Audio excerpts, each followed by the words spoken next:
I'd like to call to order the April 20th, 2021 Brooklyn City Board of Education regular meeting. And the treasurer pro tem tonight is Mr. Rocky Neal. Rocky, can you call the roll, please? Mr. Slattery. Here. Mr. Singer. Here. Mrs. Barczyk. Here. Mr. Roper. Here. Mr. Neal is here. Yes, can we stand for the pledge? I pledge allegiance to the flag of the United States of America and to the republic for which it stands, one nation, under God, indivisible, with liberty and justice for all. Okay, there are no comments from visitors or comments tonight. Right. Now we're on to our superintendent's report. Dr. Caleres. Good evening, Mrs. Barczyk. Board of Education, want to take a few minutes to review agenda items this evening. I'll make a couple comments about some student accolades over the last couple weeks, and then I want to present to the board and the community the results or tentative results of the parent survey that we sent out a couple weeks ago regarding our 21-22 school year learning plan. So I'll review agenda items. 4.1, we have a second reading of board policies with one exception. I removed policy 2260, found some clerical errors this afternoon, didn't want to rush through it. I'll just move that second reading of that specific policy to the May 6th meeting, and we can talk about it then. Going to 5.1, we have continuing contract recommendation of 6 staff members. And I want to apologize, this is for the 21-22 school year.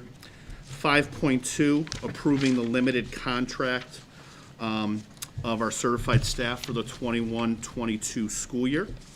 5.3, approving our Title I tutors for the 21-22 school year.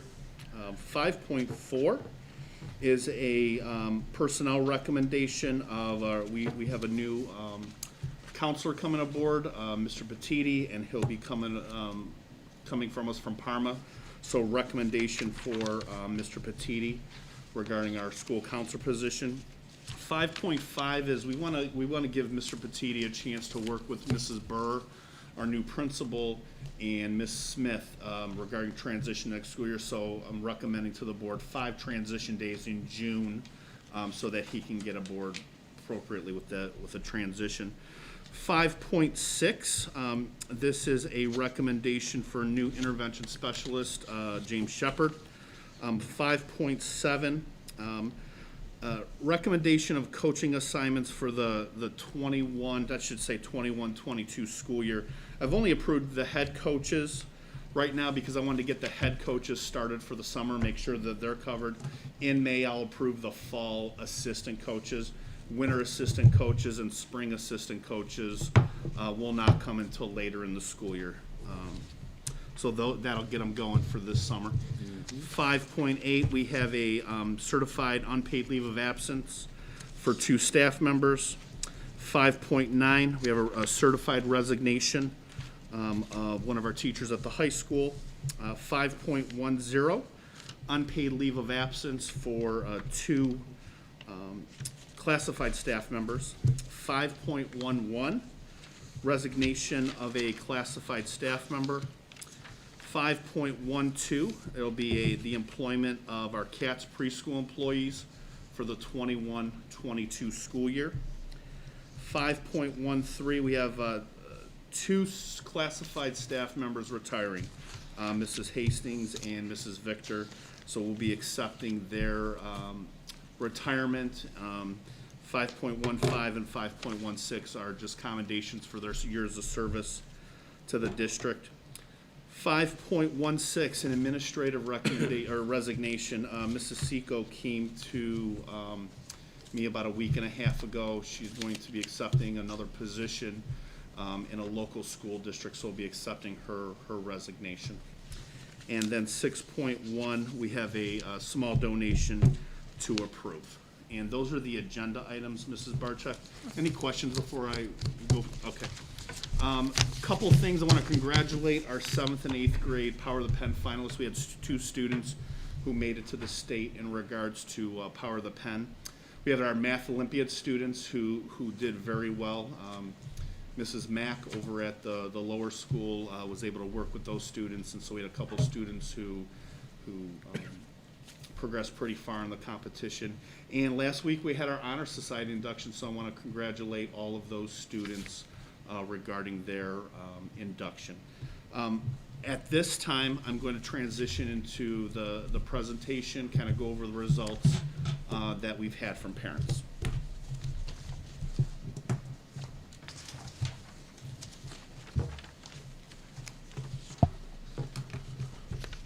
Okay, well, good evening. So this year's obviously been very, I'll say, challenging in terms of our different learning modes and going from remote to hybrid to all-in, reduced schedule. And so as we begin to finalize this school year, right, because it's middle of April already, which I can't believe, but we're starting to think about summer activities and really what does August and next school year look like. So part of what I wanted to do is reach out to our families who have been amazing during this whole process in terms of understanding what are they thinking in terms of next school year. When I sent the survey out, it was probably 4 or 5 questions. A couple things focused on how did they feel their experience was this year, how did their students do. I asked for some additional comments from them. And then really to take a look at, hey, what are you thinking, Mom and Dad, for next year in terms of what learning mode you would like or you could see your student, your child, fitting into. Sent out the survey on April 8th, I think it was. And as of this today, we have 441 students accounted for of our approximately 1,200 students. That basically translates to about 38% of our students are represented in the survey. We have another 62% unrepresented. So as I present this evening to the board and to the community, please keep in mind this information, this data is kind of speaking for the 40% or so families that responded to the survey. One of the questions we talked about, or what I asked parents, is how do you rate your child's experience this year? So with the chaotic nature of the remote and hybrid and just the uncertainty of the pandemic, I wanted to get a feel for how parents thought that we did as a Brooklyn City School District, or how did your student, how do you feel your student, what type of year did they have? If I look at the results, you can see a pretty interesting distribution. I'll go from top to bottom. We had 9% of our families respond back as a poor experience. Average was about 26.5%. Good was 37.5%. And then excellent was about 27%. I feel great about these results from the perspective of we have about 91% of our families that returned this survey that feel pretty good about how their year went. The 9%, I don't necessarily, from the comments given in the survey, I don't necessarily take it as Brooklyn City School District did a poor job. Now, please understand, there were some comments in there in which we need to do a better job, right? We need to improve a little bit.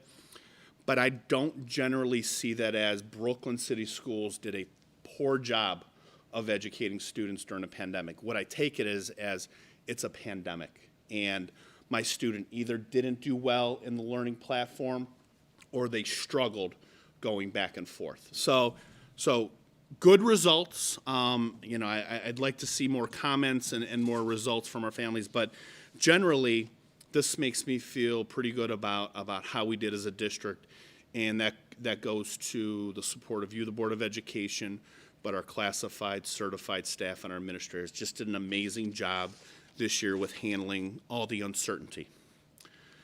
If we go to the next question, and this was kind of the moneymaker in terms of what are you thinking about for your child for next school year? About 8% of the respondents said, I would like to continue with remote learning, 100% remote. I have 92% of the respondents that said, we want to go back to school as is. I think as we go through this spring and into the summer, and the vaccine becomes more available, I think the return to a pre-pandemic schedule is very realistic for the district, especially with these results. Wanted to share with you because I'm a firm believer of feedback and listening to families and kind of learning from the things we've done this year. So again, I've cherry-picked some of these comments in terms of I want to bring it to the board's attention, but I think they're important. Very similar were the other comments. So we'll start with these first 4 bullet points. Although blank, I'm not going to mention the teacher's name, but I will say it's a lower school teacher, did an amazing job at remote teaching. I feel the kids do better around their peers and in-person learning with their teacher. So very supportive of our remote planning, but mom and dad said, hey, I'd like to come back. Bullet point 2. I believe that remote learning module is not made for younger grade levels because they have a short attention span and may struggle more online than in-person learning. Other than that, district is excellent for my child's learning expectations. Bullet point 3, better communication between staff and parents. Teachers should contact parents when there's a problem or their child is not attending their class. Progress book does not absolve them of that responsibility. And I would say to that parent, you're absolutely right, and I don't care if it's a pandemic or no pandemic. That is our responsibility as a staff to reach out to families. 100% agree. Last bullet point, I am concerned about the new format of remote learning. My daughter tried K-12 online school for a month last fall, and it did not work well for my daughter at all. This past year, having the back and forth live communication interaction with the teachers and students, along with individual Zoom help sessions, worked wonderful for my daughter's grades and improved a great deal. I haven't gotten much detail as to what or how this new third-party format is going to look, so my thoughts aren't how to do better for students, as I am hoping the new remote format keeps with the same model of interaction. And in my question to families, when I posed to them, I said to them, remote learning will look different. It may not involve the live interaction, and it may involve a third-party platform. And the reason I said that is because of this year we were dictated by staffing, because right now we have about 27% of our students still in a remote learning format. Even as we have offered families to come back, bring their kids back, we still have quite a large portion of those families that have chosen to stay remote for a variety of reasons, which I'll go over.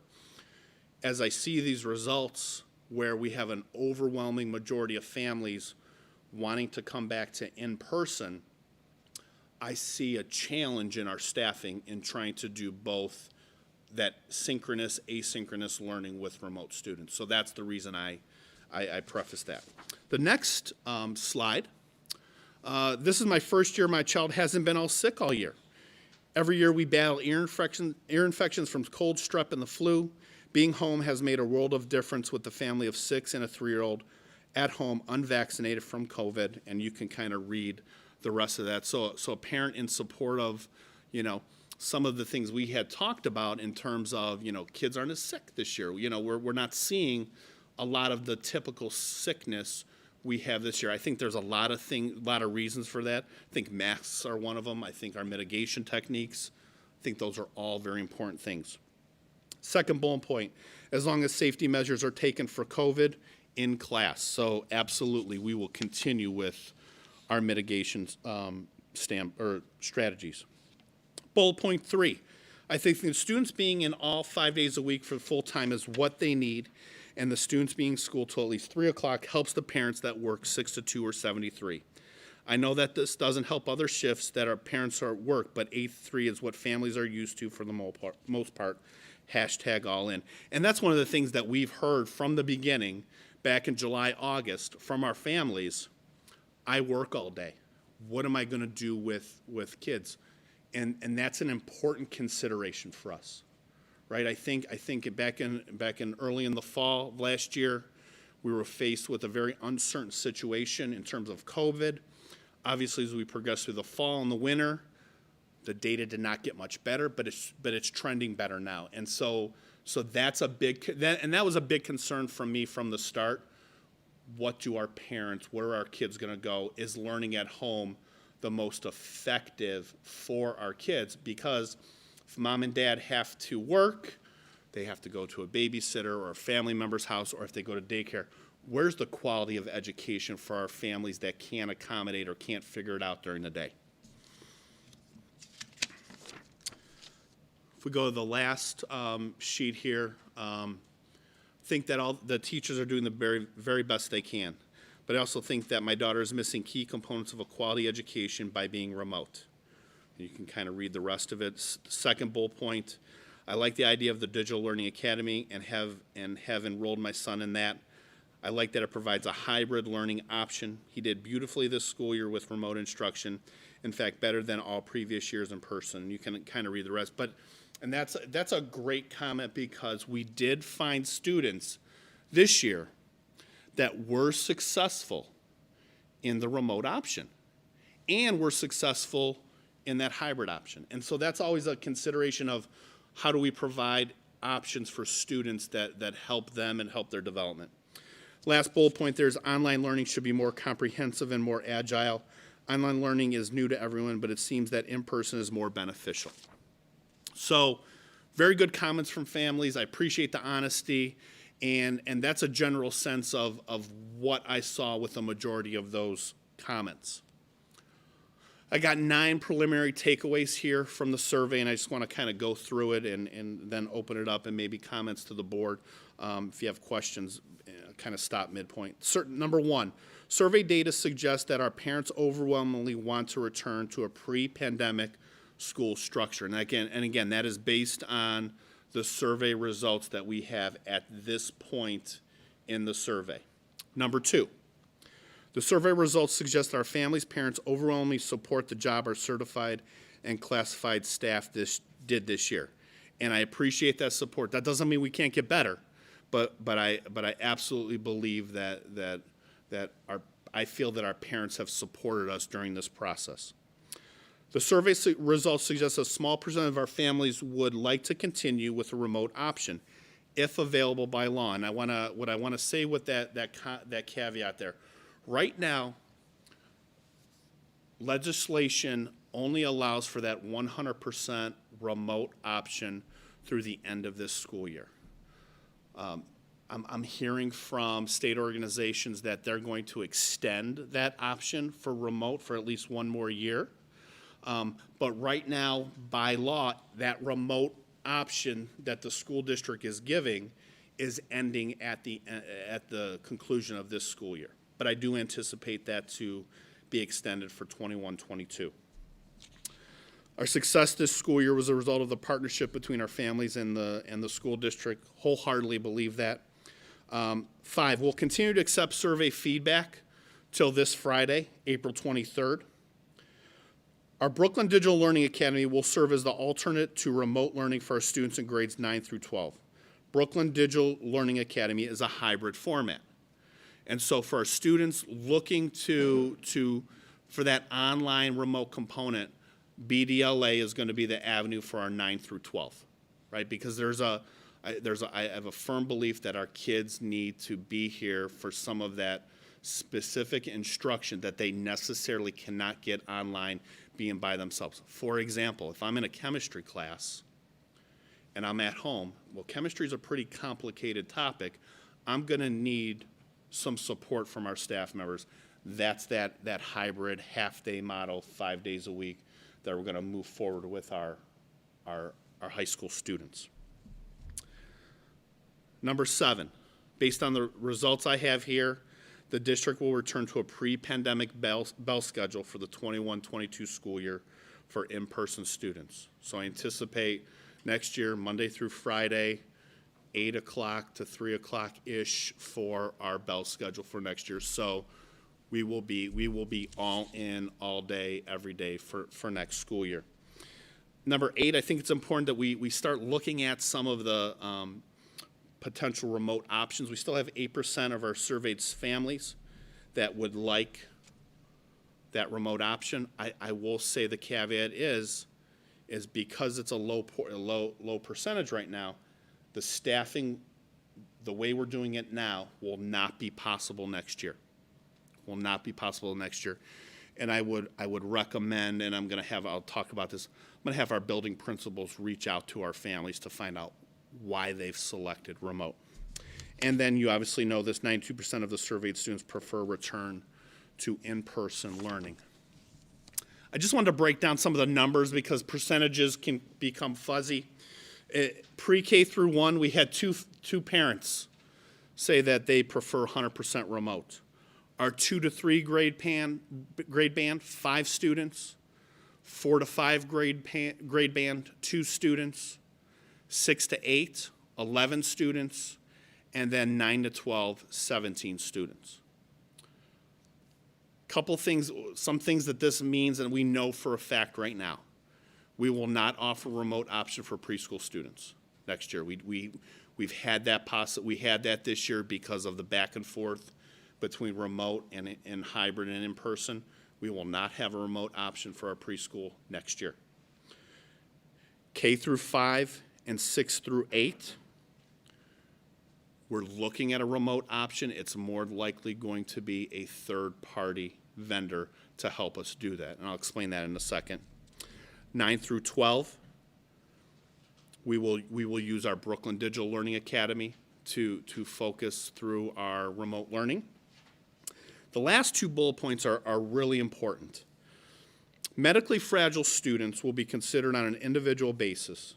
Parents should speak with their building principal. We know we have some medically fragile students in the district that parents still may not feel comfortable coming in for a variety of reasons, obviously. We will work with those families on a one-on-one basis. The last bullet point I want, and I think this is a very important thing, and I'm going to use a dad example. My students, my children. Convenience is not a reason for students to participate in remote learning. I'll give you an example. We were at dinner the other night, and I said to my kids, "Hey, what do you think of the schedule? What do you like better?" Both of them said to me, and I got great kids. At least I think they're great, right? They do pretty well in school. They both said to me, "Dad, we like remote." I'm like, "Why?" "It's easier, Dad. I don't have to get out of bed. I can stay in my pajamas." Like all of those things. You don't get the transition in the morning, transition in the afternoon. So what I would say to our families is that convenience is not a reason to pick remote. And I think that's an important distinction. Because it's easier on a family situation, or because my high schooler doesn't want to get out of bed on a Tuesday, is not a reason for remote learning. I firmly believe that our kids learn best when they're here. Especially our little ones who need that social interaction, our high school students who are going through some pretty complicated courses, they need our adults. I struggle with, and I'll just use this as a general example, I struggle with students who get off the bus in other districts, get off the bus from their career center, and then they go home and jump online for their remote class at the high school. Because most career centers are all half-day programs. Polaris, CVC, so that's a reason for convenience. If our students can go to Polaris every day for their program, they sure can come here. And so that's what I would say for the convenience factor, right? Now, if there's a COVID-related medical situation at home, we will 100% work with families, 100%. Or if that student is medically fragile, we will work with that student. But what I want to say to the board and to our families is that we do it very well here, and I want our kids in front of us every day as much as possible. Okay? I'm going to stop here and ask any questions before I go on. Are there any questions? Dr. Ted, how do you think that this study will impact the enrollment for the digital academy? I know that you're not dependent totally on the Yeah, current no, I think, population. so what I know right now, Mr. Singer, is that Mr. Hare has slotted about 40 students for BDLA, 20 in one session, 20 in the other. We're also going to funnel our credit recovery through BDLA, kind of make it all-encompassing program. I think it will, I think for our 17 students who have selected, I would like remote learning, I think that's going to be a conversation between Mr. Hare and those families, or Mr. Larson and those families, or Mr. Becker and those families to say, hey, mom and dad, you chose remote learning, help me understand. Because that's what this is. This is an education for us to understand why did mom and dad of Tommy select the remote option. That's an understanding, because there may be a situation we don't know about at home. But I truly believe that with our high school kids, Mr. Singer, we'll be able to easily absorb those numbers. Thank you. Last couple slides here. I want to talk a little bit about a third-party vendor piece, because that's kind of what we're talking about a little bit here. Possibly this third-party platform would be the Ohio Online Learning Program, partnered with the ESC of Northeast Ohio. What this is it's a completely online, asynchronous program for students. The great part about this online program is that they're still Brooklyn City School students. However, they receive support from, and it's called, you'll go down a little bit, a student learning advocate. So students receive that support via online. We don't lose them to the K-12 online program. They're still Brooklyn City Schools. And so that's something we're talking about right now. The big thing here is students are asynchronous. There's no live instruction. Kids work through programs. They jump into office hours with teachers. They send teachers email, and they can help them that way. But it's completely asynchronous online for those students. They have core classes, electives. I mentioned the live office hours. They have access to an advocate that communicates both with the student and with Brooklyn City Schools. So let's say Ted wants to come back. That advocate would reach out to us and say, hey, Ted wants to come back to Brooklyn, kind of go from there. We're asking for a year commitment from our families, knowing that there may be specific situations that may dictate a semester commitment. I would say semester commitments at a minimum for our students who select this because of staffing reasons. But we're looking for that year, and again, I don't want to ever talk in absolutes. There's always a situation that would say, you know what, that makes sense. Let's go first semester, reevaluate it at the second half. This is the big piece. Weekly progress and attendance checks would be required, and that's all part of this. Because if students are not making progress through this third-party vendor, then we're going to say to mom and dad, they need to come back to us because it's not working, right? If a parent says, I want this option, what they're saying to me is, I'm going to support my student throughout this process.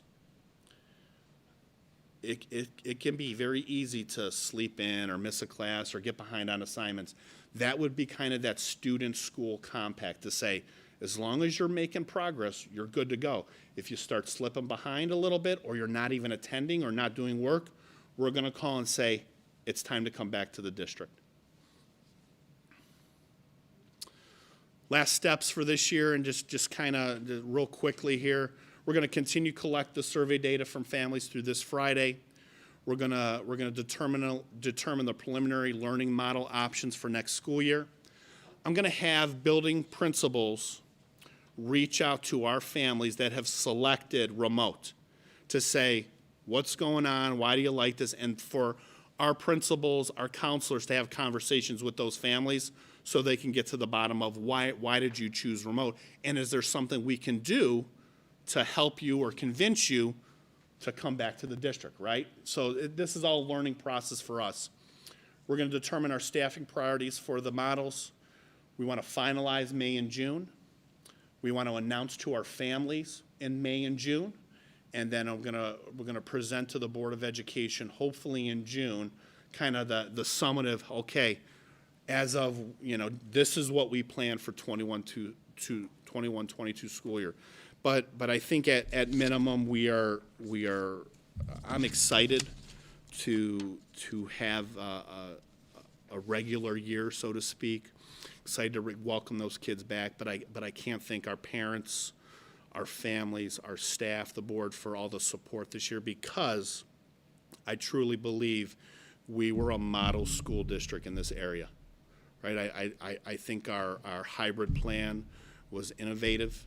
It addressed the needs that we needed to address, and I think the work our staff did in educating our remote, though not perfect, we did a nice job with that, and we're open to suggestion and open to getting better.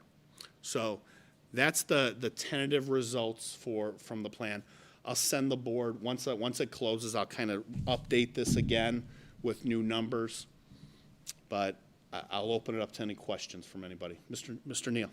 Have you spoken to any other districts on their evaluation? They probably haven't got there because we are a smaller district and we turn on a dime a lot quicker. Yeah, I'll be very similar. Yeah. Very similar. I think districts are kind of, from what I'm hearing from my colleagues in the area, I'll speak to this as a parent of Akaga Heights students.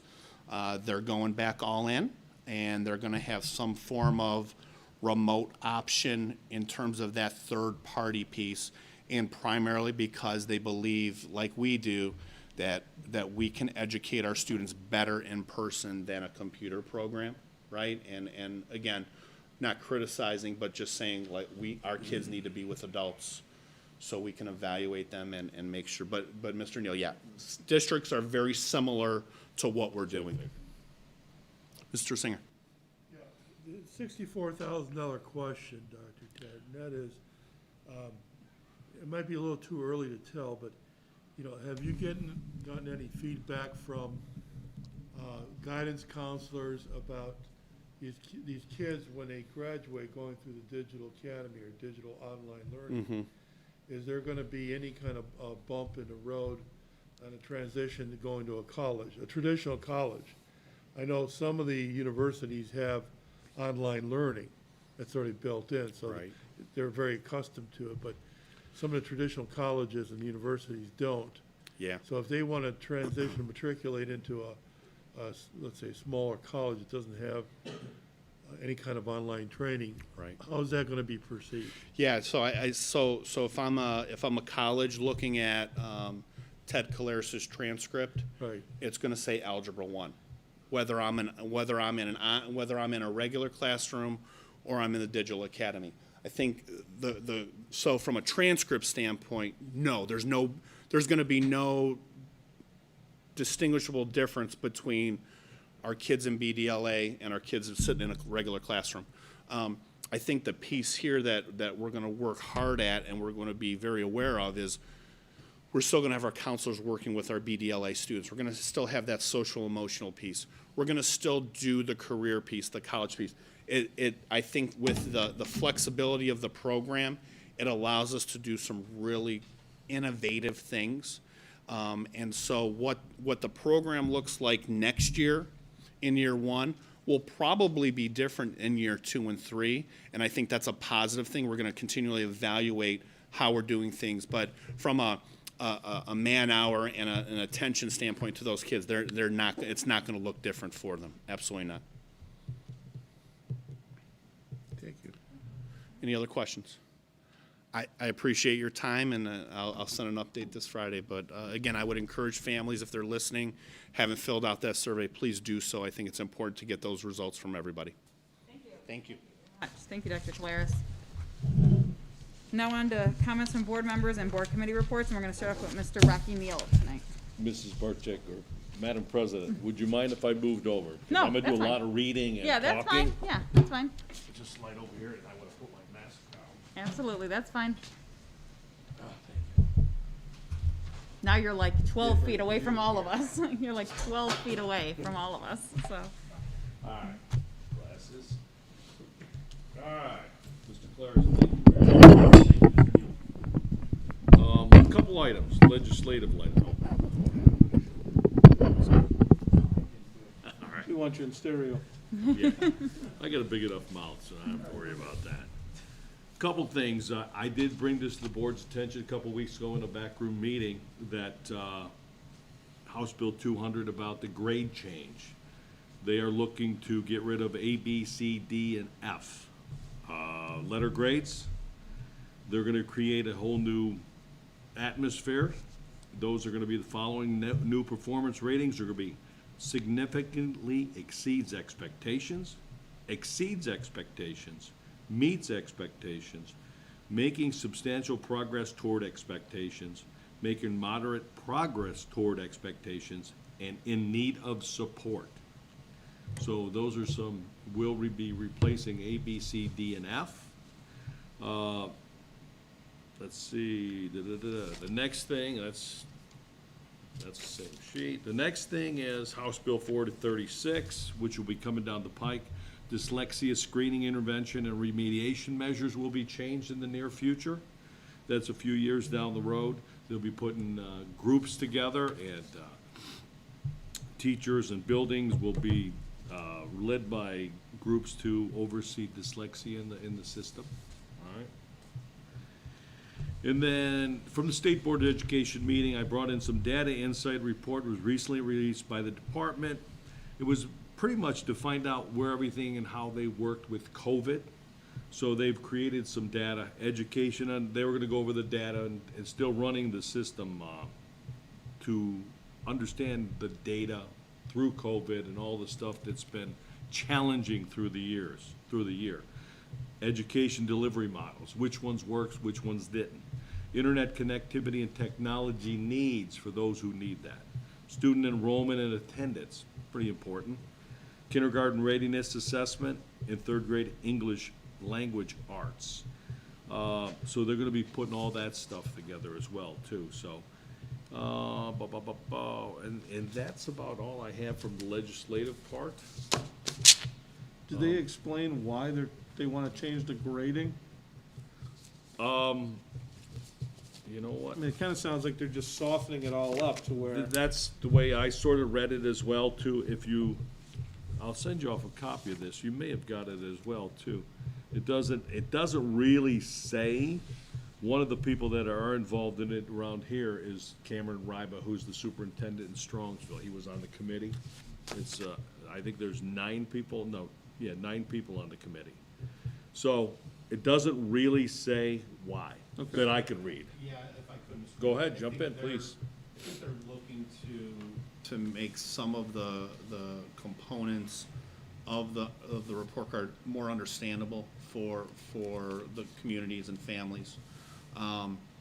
And again, I think schools have been pushing to go away from the grade level standpoint for quite a while here. Ultimately, I think it's tweaks that eventually I think it'll be tweaked again down the road. So I don't anticipate this being the final version of the report card changes. I anticipate this happening a couple more times over the next 2-3 years. Being on the board for the last 12, 13 years, this is probably at least the third or fourth. This is the third. Different? Yeah, we went with the 90, 80, 70, 60 model Right. for a long time, and then that was always a lot of variation. You could, one performance level, let's say it was 60 in your elementary school, and everything else was a 90, would knock you down to a 70. So that really didn't make a lot of sense. And then the letter grades seemed a little bit too harsh in some way.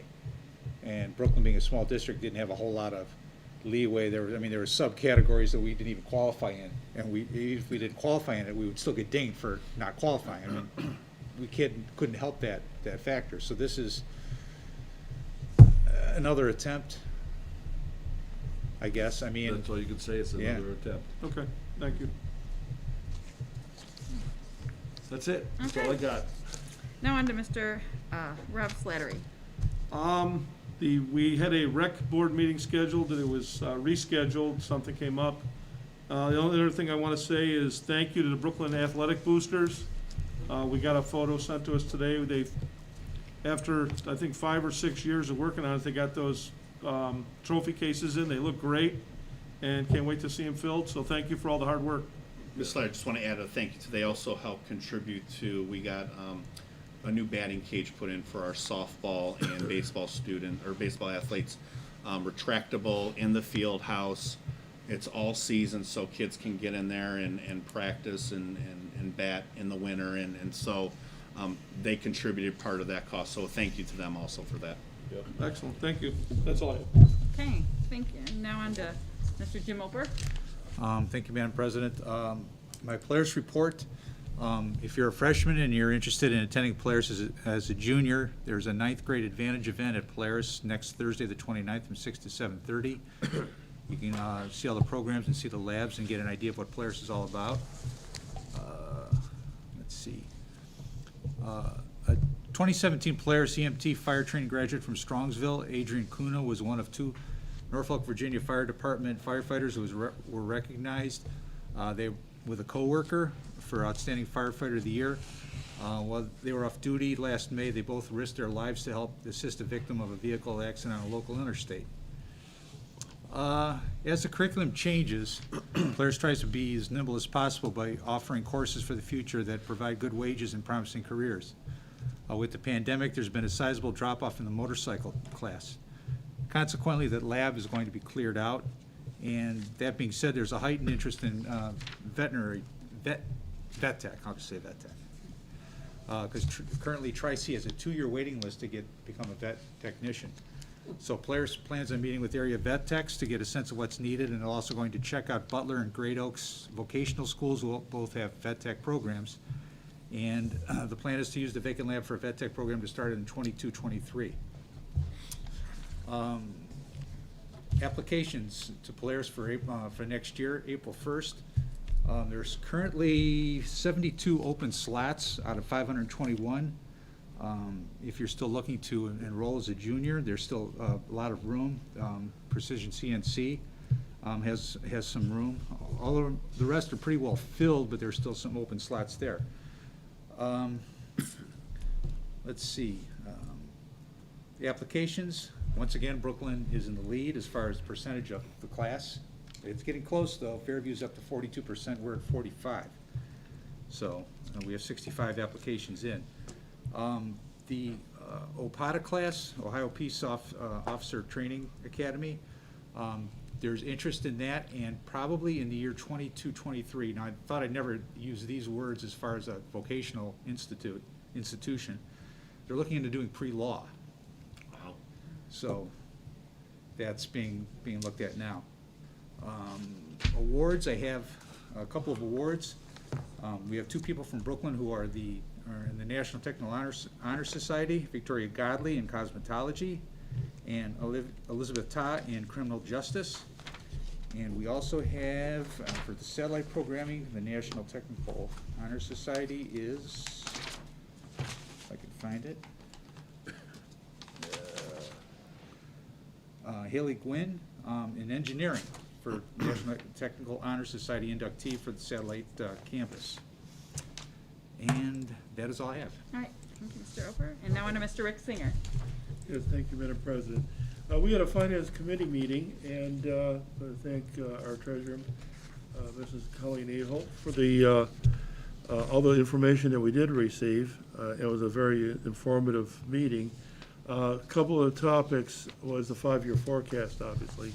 We went over the 5-year forecast, and things look pretty good through 2024.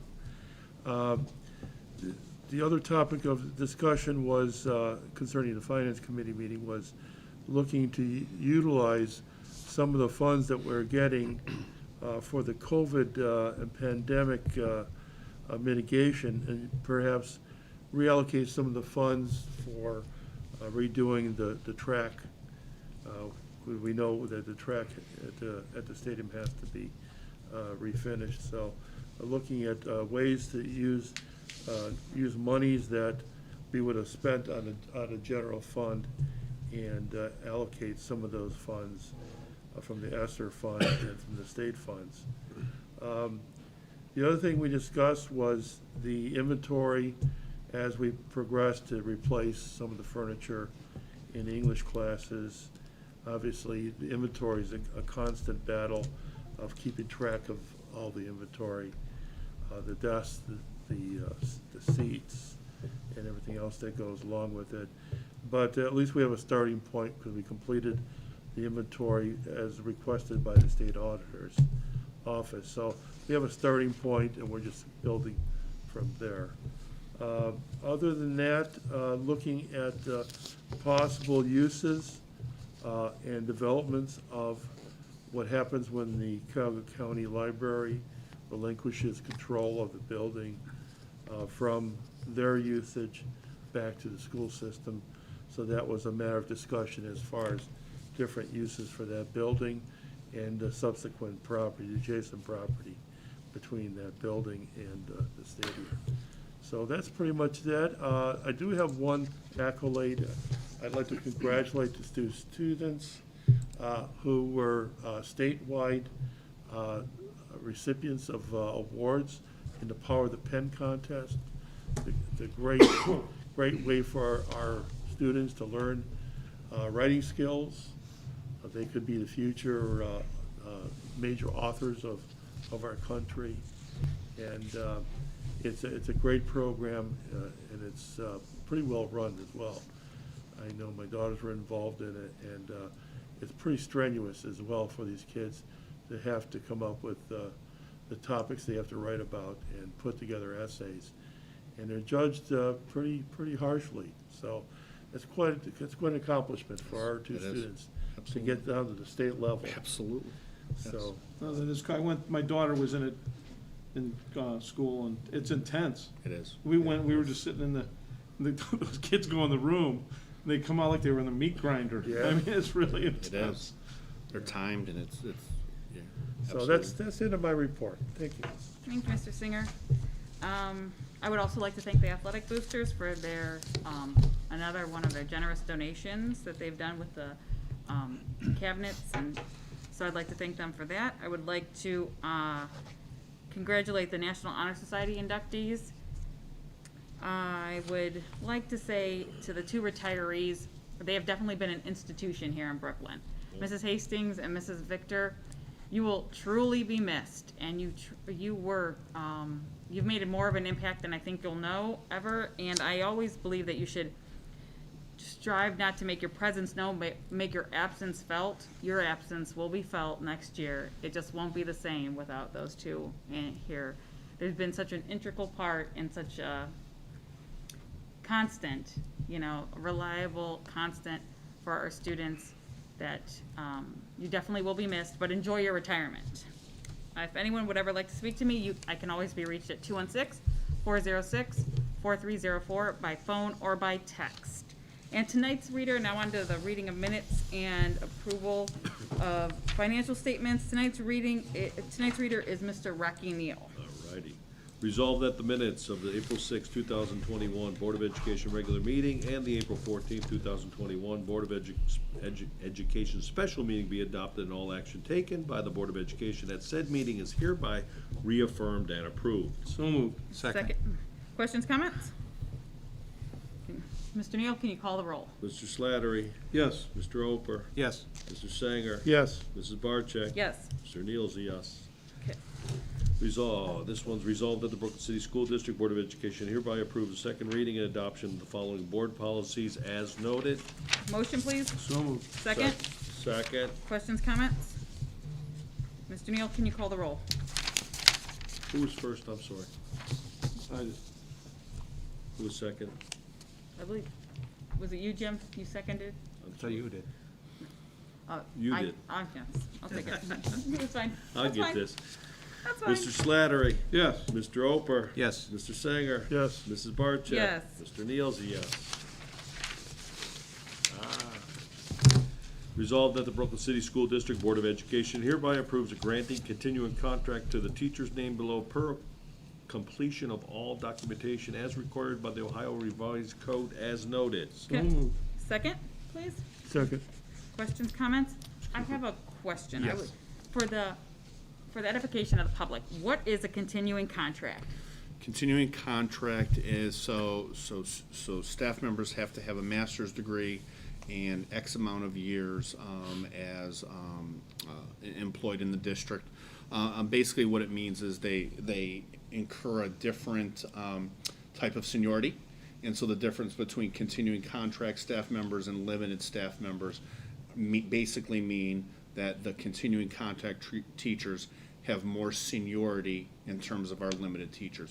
Whereas limited teachers have to be annually renewed. So you'll see this is the last time they will appear on a board agenda in terms of renewing their contract. That's basically what it means, Ms. Barcheck. Okay. All right, Okay. anyone else? Mr. Neal, can you call the roll? Mr. Slattery? Yes. Mr. Oper? Yes. Mr. Singer? Yes. Mrs. Barcheck? Yes. Mr. Niels, yes. Resolved that the Brooklyn City School District Board of Education hereby approves granting a limited contract for the 2021/2022 school year to the teachers named below, compensation and/or steps to be determined by negotiated agreement as noted. Can I have a motion, please? So moved. Second? Second. Question, comments? I think you explained then what a I was limited just contract. saying, so yes, limited, yes. so if none of these staff members apply for continuing contract next year and they're not granted, let's say, these would appear as limited teachers next year. So they're annually renewed by the Board of Education. So for the public to know, we don't pick who gets the continuing contract. Like, we don't go to people and say, we're giving you one. They have to apply. So Yes. so teacher has to apply for that. I'll be honest with you, I continuing contract is very important to me. And what it says to me is so staff members have to apply to receive continuing contract. They have to go through a certain amount of evaluations and walkthroughs in terms of their evaluation cycle. They have to have a certain degree level, education level, and they have to have certain years of experience in the district. And so they have to apply. We don't have to grant them continuing contract. We can work through that process and say no or yes. But when we give a teacher, my philosophy is when a teacher earns continuing contract, it's an important step, an important goal in their professional process. And what that says to me is that they're one of our most outstanding teachers in the district, and we want them around our kids, and they do a great job for our kids, and they want to be here.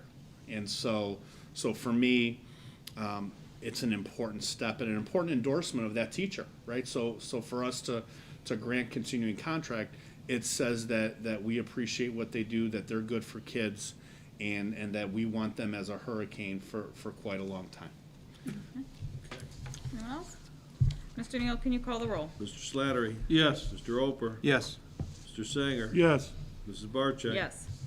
Mr. Niels, yes.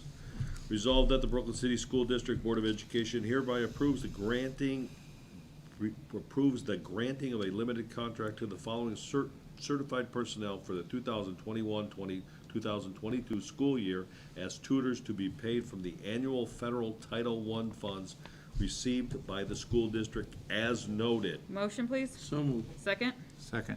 Questions, comments? Ms. Barcheck, this is the same thing as a limited contract. They're annually approved staff members, and our staff members that are Title I teachers are paid out of grant funds, which is not, does not have impact on our general fund. Thank you. Anyone else? Mr. Neal, can you call the roll, please? Mr. Slattery? Yes. Mr. Oper? Yes. Mr. Sanger? Yes. Mrs. Barcheck? Yes. Mr. Niels, a yes.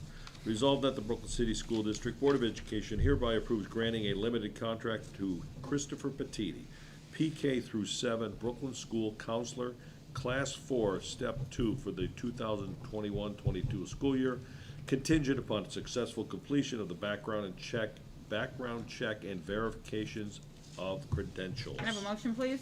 So moved. Can I have a second? Second. Questions, comments? Just want to welcome Mr. Petiti to the, Any relation to the Petites in Strongsville? I don't think so. I'm sure he gets asked that a lot. I'm sure, I don't think so, right. You could work out a deal and get flowers for the. Yeah. Yeah, there you go. Anyone else?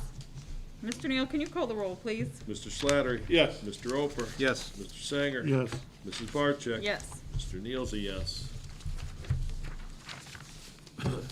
Resolved that the Brooklyn City School District Board of Education hereby approves 5 days of transition for Christopher Bettiti, PK through 7, a Brooklyn School Counselor at the daily rate of $267.97 per day, effective April 21st, 2021 through July 31st, 2021. Can I have a motion, please? So moved. Can I have a second?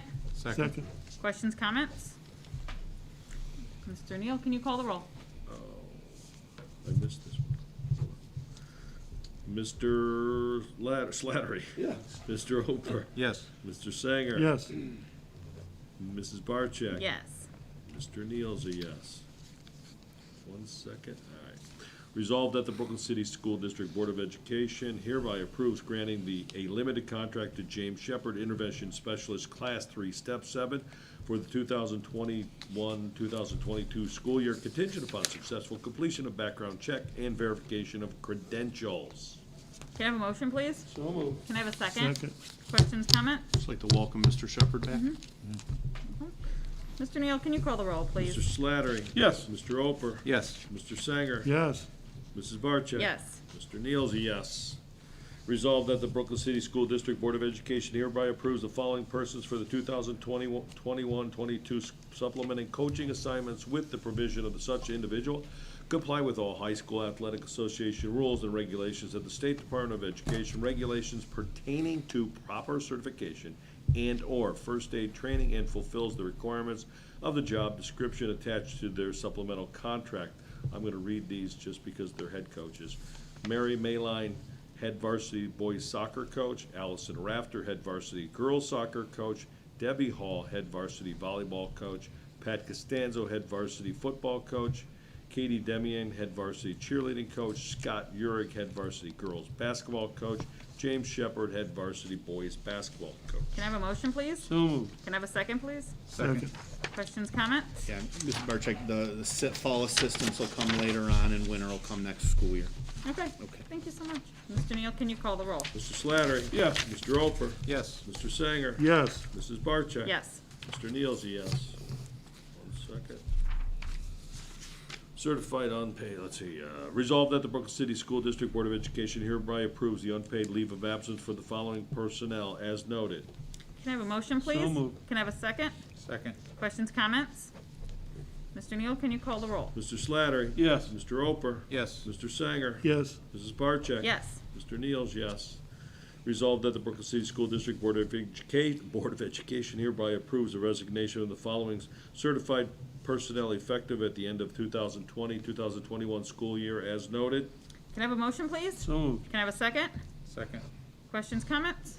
Mr. Neal, can you call the roll, Mr. please? Slattery? Yes. Mr. Oper? Yes. Mr. Sanger? Yes. Mrs. Barcheck? Yes. Mr. Neal's a yes.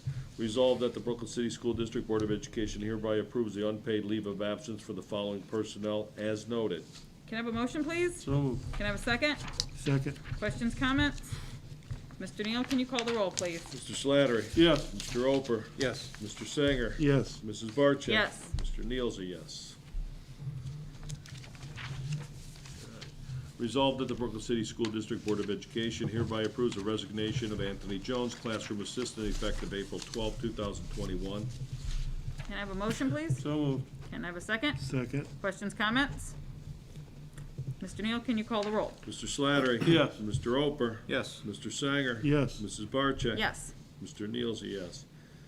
Resolved that the Brooklyn City School District Board of Education hereby approves the following employment of the following CATS preschool employees for the 2021 school year as noted.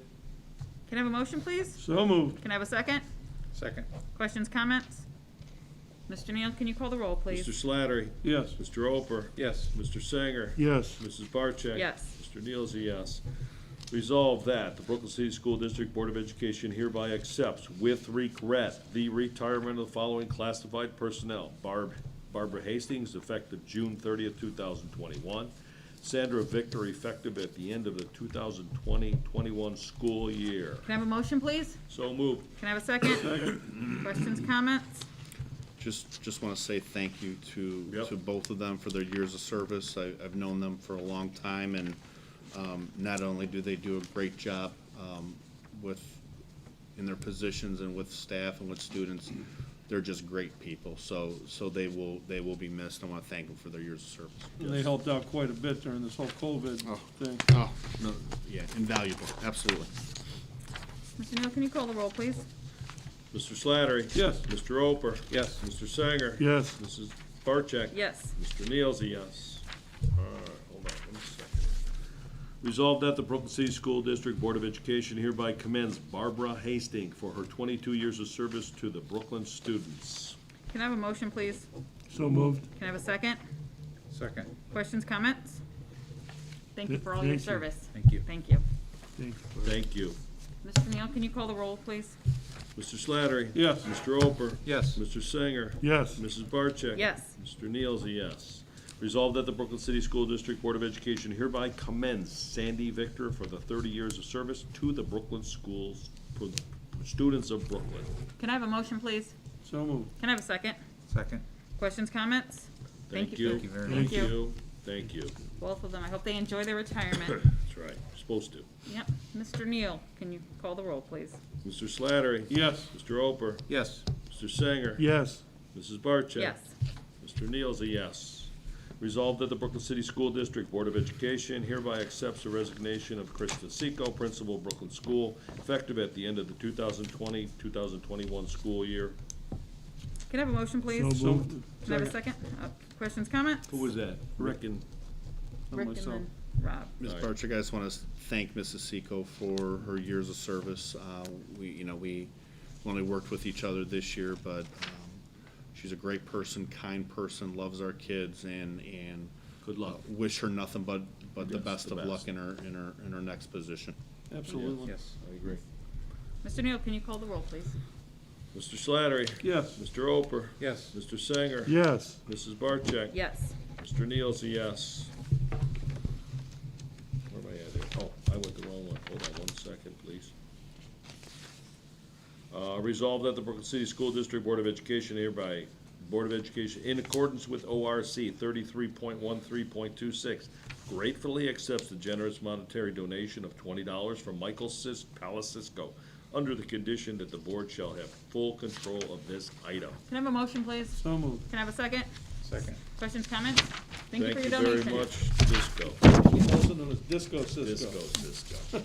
Mr. Neal, Yes, he can you is. call the roll? Mr. Slattery? Yes. Mr. Oper? Yes. Mr. Sanger? Yes. Mrs. Barcheck? Yes. Mr. Neal is a yes and a thank you, pal, coach. He was coach too, so. Okay, do you have any correspondence related to action information? None at this time. Do we have any other business? The next regular meeting will be Tuesday, May 4th, 2021, at the Treasurer's Conference Room, 9200 Bidoff Road, Brooklyn, Ohio, at 6 p.m. Now, resolved that the Brooklyn City School District Board of Education Board recess into executive session pursuant to RC 121.22G for the purpose of conducting or reviewing of negotiations or collective bargaining agreements for the purpose of consideration of the employment, dismissal, and discipline and/or compensation of a public employee official, and for the purposes of matters required to be kept confidential by federal laws or rules or state statutes. After we conclude from our executive session, we will not be taking any further business. Can I get a motion, please? So moved. Can I get a second? Second. Questions, comments? Mr. Neal, can you call the roll, please? Mr. Slattery? Yes. Mr. Oper? Yes. Mr. Sanger? Yes. Mrs. Barcheck? Yes, Mr. Neal's a yes. it is 7:03. Mr. Thomas.